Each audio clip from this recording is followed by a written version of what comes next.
আন্নি খসুর লতা আরে হিদল হুটকি খাটল বিসি খসি কুমড়ার পাতা পিঁয়াজ রসুন মরিচ বাটা জালে জুলে আটা আটা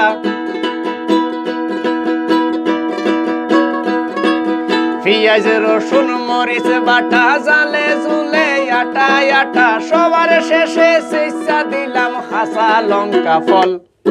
খাইতো ভাইয়া কমলা তোর বাপরে গিয়া বল আরে খাইতো ভাইয়া কমলা তোর বাপরে গিয়া বল হলদি বাটি মরিচ বাটি ইসা বৈসা তিতনা ফুটি হলদি বাটি মরিচ বাটি ইসা বৈসা তিতনা ফুটি একসাথে মা খাইয়া দিলাম অল্প একটু জল খাইতো ভাইয়া কমলা তোর বাপরে গিয়া বল আরে খাইতো ভাইয়া কমলা